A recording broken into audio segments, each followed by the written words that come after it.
Éric Zemmour a gagné. Suite à la décapitation du professeur Samuel Paty par un extrémiste tchétchène, l'opinion publique française prend feu. Une fougue à charge émotionnelle prend de court les têtes qui jusque-là furent les mieux gardées. La confusion règne en maîtresse, brouille les lignes qui délimitent jusqu'aux choses contraires. Une confusion agrémentée par le peu de scrupules que l'on professe face aux définitions. Islam et islamisme semblent dans l'embarras général répondre à une seule et même chose. Un raccourci simplé, dangereux, car nulle définition arrêtée ne semble être attribuée ni à l'un ni à l'autre, ou que relevant les travers de l'un, l'on enjambe toute mesure pour que ce travers ou ineptie se détache de l'un pour déteindre sur l'autre.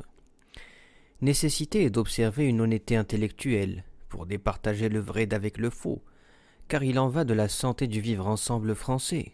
Un climat malsain semble plomber l'atmosphère laïque et républicaine, comme si l'on prenait ces teintes de terreur étalées sur cet acte terroriste qu'un musulman ne peut que fermement condamner, pour en revêtir une chose détachée de toute cette laideur de l'opprobre, comme les rayons halal ou les repas dans les cantines.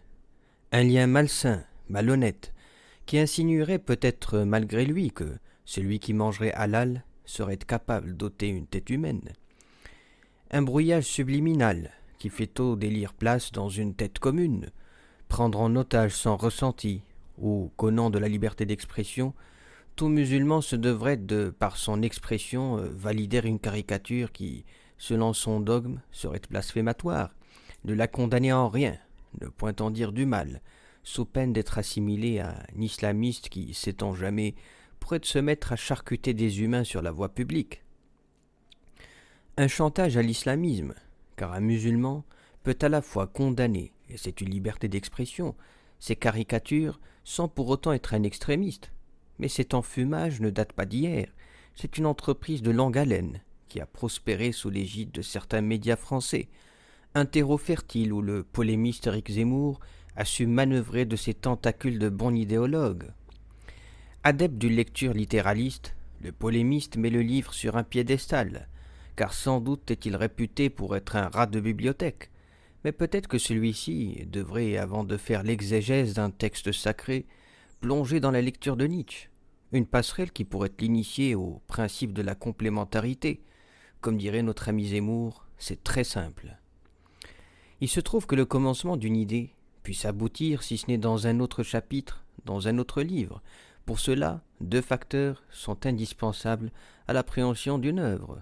D'abord, la patience, puis de la suite dans les idées. C'est toujours inquiétant d'écouter notre ami Zemmour ressasser, imbu d'une plate lecture, que le Coran dit que si vous croisez un mécréant, abattez-le. Pourrait-il seulement faire un effort d'historien, car l'histoire semble être son dada, puis de reconstituer les choses dans leur contexte. Un contexte de guerre qui n'a plus lieu d'être. Est-ce qu'un verset qui évoque Dieu s'adresser à son prophète comme celui de Ô Mohammed a toujours cours aujourd'hui? Que le prophète serait toujours parmi nous? Cela peut paraître banal, mais permettez-moi de vous dire que cette aberration grossière de M. Zemmour est du même ordre. Zemmour doit à présent se réjouir que de voir ses idées devenues marchandes, politisées à tort, dans les bouches communes, comme celles devenues irresponsables. Rajoutons à cela ce dit islam politique ou celui de conquête, qui deviennent de ces ritournelles désaccordées à force de redondance. Ce serait juger de la dérive d'une minorité infinitésimale, pour emprunter un terme chéri des mathématiciens, comme étant une dérive majoritaire. Il est connu que l'obsession finit par donner une proportion démesurée aux éléments, fussent-ils des plus infimes.